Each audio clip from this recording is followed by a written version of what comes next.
Hi everyone. Today I'm very happy to present my work and let's talk about the outstanding topic of the year through the quantitative research I received, which named Smoking Hub Portfolios, Trading Behavior, Investment Bias, and Self-Control Failure. To start with the main topic, I will briefly introduce the content, including six parts shown on the slide. I think everyone seems to know the definition of self-control. Surely all of you has at least one review to hang out with friends to study for the exam, right? Because I know the exam at first is very heavy and extremely difficult, and that's an example of self-control for once who don't know. So self-control is the ability to regulate on top emotional, behavioral, and desire, especially in difficult situations, help individuals become consistent with requirement and minimize negative behavior. So what happened to failure in self-control? And does this issue impact the top portfolios? That is the main topic I want to present to you today. The impact of individual investor observable self-control failure on their trading behavior. Not only that, I also want to hand to relate the bias. Some people are aware that impure pain, drinking, or overeating are harmful, but many lack the willpower to resist their desire. Psychology calls it inability to resist self-control failure. This play no self-control aspect of personality reviewed by an observable traits such as smoking. So why it is necessary to research? What's important of researching this topic? This is probably the question of most of you, and I could like to answer this question. The handful of personal control we feel through observable addiction are not limited to individual saving and participation decision. Failure of self-control also apply to individual investor trading decision, increasingly trading frequency and exact exacerbating investment bias. Self-control failure can also be detrimental to individuals in various aspects of life where the costs are not only immediately apparent. Therefore, identify a survivable characteristic of low self-control is valuable tool such as in consumer protection application (CPA) enable us to anticipate further failure. And then next to part three, what are the research questions? The questions that can be asked to develop a direction of the research are how does observable failure in self-control affect the trading behavior in individual investor? Do smoke inhibit different trading pattern compared to non-smoke? And if so, how? How does the trading behavior of individual with higher level like master, doctor, professor differ from the without education, particularly in the context of second failure? To the question, let's explore the related article together.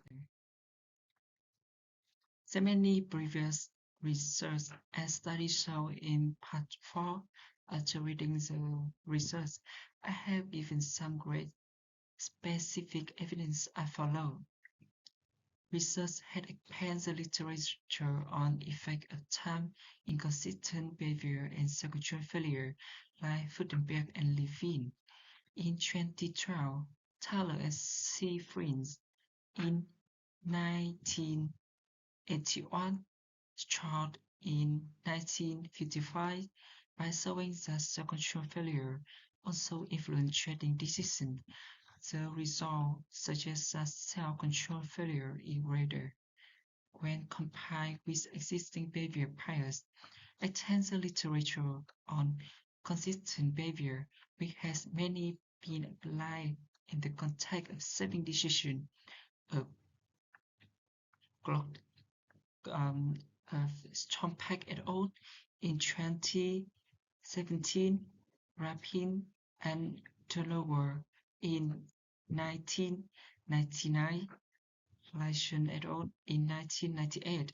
The literature on investment bias of private investors by providing empirical evidence on self-control and the traits that mediate and influence current bias. About the theory framework, the research paper issued on three theoretical frameworks.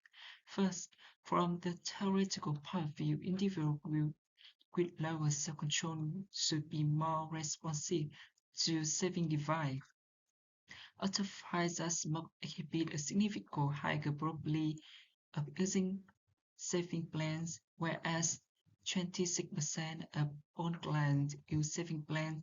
The corresponding figure of smoker is 35% smoking also make a higher contribution to saving plan, €155 per year. However, smoke have contribution to a saving plan over significant few months.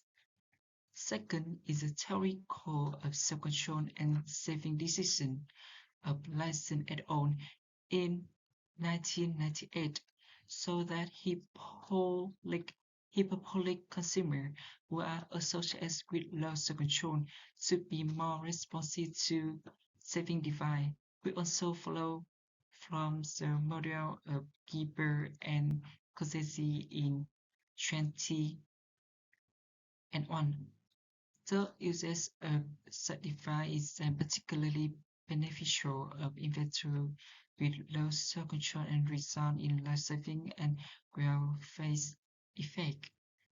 Alas, with the theoretical model and experimental evidence, investors prone to seek commitment device and investors with a self-control failure.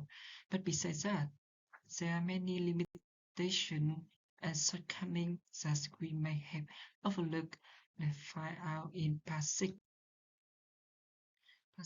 So about the research gap, and although you know nothing is perfect, and the same goes for research, there will always be a gap. Smoker expect to be more likely to use a saving device than non-smoker. If the use of the device is flexible, they might experience difficulty in maintaining the decision as a negative consequence of their low self-control. Although self-control related attributes are essential determinants of decision making, the limited research on the effect of self-control and its failure when used few data because of the inherent difficulty in measuring self-control clearly and reliability. Commonly used measure of self-control such as a Big Five personality trait on as directly in questionnaire are known to have limited empirical support. Example Plough in 1995 suffered from societal desirability bias when asking about behaviors that indicate a lack of self-control and often lack of time series perspective. And misclassification will make the smoke and non-smoke look more similar and thus weaken the estimates and vice versa. And this is the end of my presentation. I hope receive support and positive feedback from everyone. Thanks for listening. Love you. Bye.